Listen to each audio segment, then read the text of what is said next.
Come on down to the front, kids, and let's talk a minute.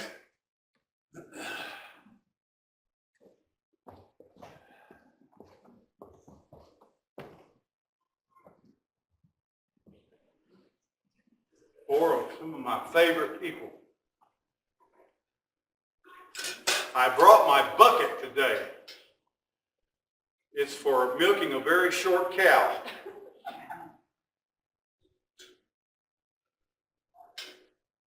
I was born up in Pontiac, Michigan. I don't know if you have any idea. When you ask people from Michigan where they live, they will all hold up their hand like this. And they will say, I live right here. The state of Michigan looks like a hand. And so they'll show you where they live.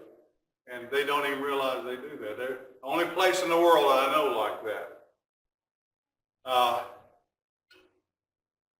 But we would come home. My mom and dad I was home in Michigan. That's where my brother and I were born. But we would come to their home to see their family. And I remember Danny and Liz went to see our Aunt Ruth this weekend, and she stays in assisted living, and always makes my heart twinge just a little bit to be in the presence of my Aunt Peggy, whom I haven't seen in a while, or Aunt Ruth. They look just like my mama. Talk like her, act like her, and everything. They're not as mean as my mama was, but they went to see Aunt Ruth. And I remember when Aunt Ruth was just a teenager, and she asked me if I wanted, she had a bucket, and it was bigger than this. She asked me, as just a little boy, I was younger, I was probably about Laney's age. You want to go out with me to milk the cow? Sure, I like the cow. I didn't know what, maybe the cow liked milk on his cereal or something, I don't know. But what she did to that cow, I'll never forget. Avery, you're smiling. You know what that's about, don't you? And I'm thinking, Aunt Ruth, I think you ought to be doing that. She got down there and she was milking that cow. She said, you want a taste? I said, no, I'm good. No, I probably didn't say that. But she gave me a taste anyway, right between the eyes.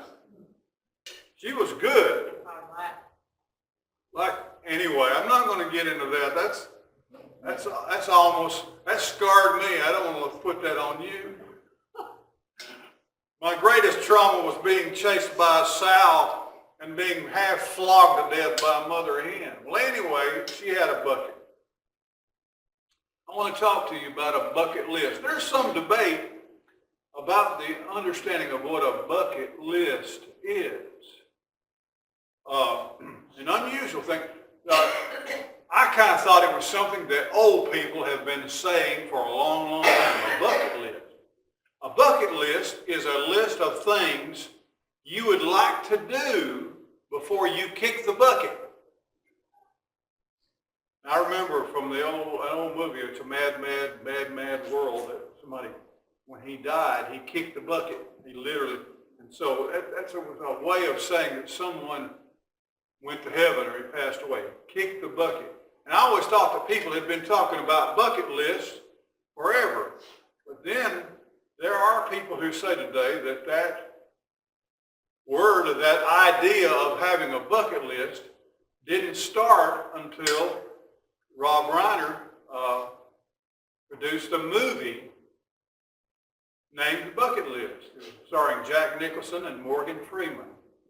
It's a hilarious movie. It's very profane. It's not for kids, but it's funny. Oh, me.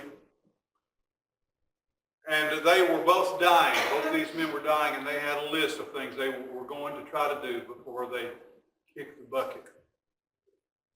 This week I turned 70 years old, and I began to think of all the things I wanted to do. And I mentioned that a lot of people say that nobody knew or ever heard of or said anything at all about a bucket list until that movie came along. Boy, that's something else. You know what's more important? I've done a lot of things. I've been blessed to go a lot of places and see a lot of things and have a lot of wonderful experiences. I have stood at the bottom of the mountain where Jesus was crucified. I have stood in the empty tomb where Jesus was laid and he rose from the dead. I have stood at the top of the mountain where he delivered the Olivet Discourse. I've seen the Jordan River where Jesus was baptized. Terry and I smooched on top of the Eiffel Tower. I can't remember who she smooched, but that little French girl, well, I'll never forget her. No, we smooched been in a lot of wonderful places. The most important thing in the world, though, is to do before you and I go on, before we get too old, before life gets away from us, to do what God wants us to do. Let me show you something. Danny noticed that I've got an old favorite from him. I've got my old change bag here, and it's kind of audio set up. And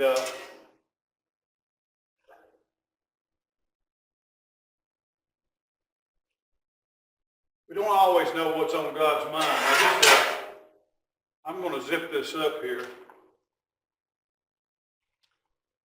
Zip the bottom.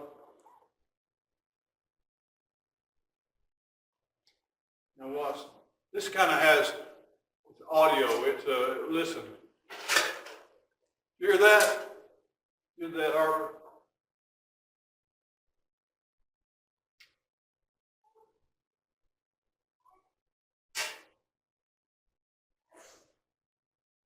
I'd like at the end of my life, if I had any notice, to be able to say, I have been happy and proud. I've been blessed to be able to do a lot of things in my life that God wanted me to do.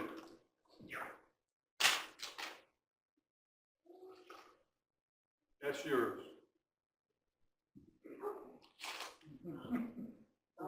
If you lose it, you what am I trying to say?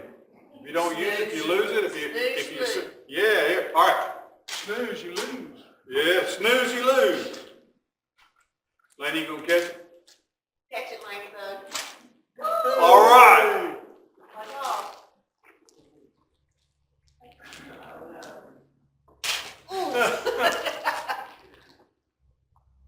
I'm gonna keep these. There's some more.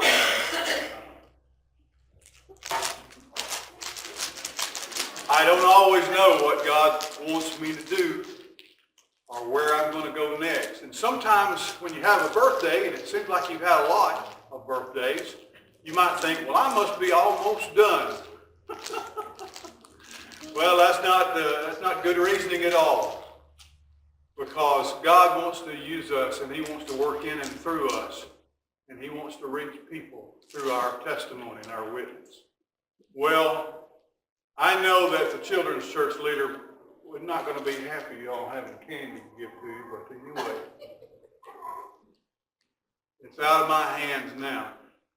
Y'all can go back and sit with your folks again if our ushers would come forward. There are a number of ways to contribute, and I hope that the folks who may follow our ministry through multimedia, that they might also prayerfully consider contributing to God's work here. We're not becoming wealthy or ingratiating ourselves here through the gifts and the contributions that are made. We're looking how we can use whatever is given to this church to the glory of God. What's our hymn of offering today, Brother Danny? 535. Number 535. You give us God, please.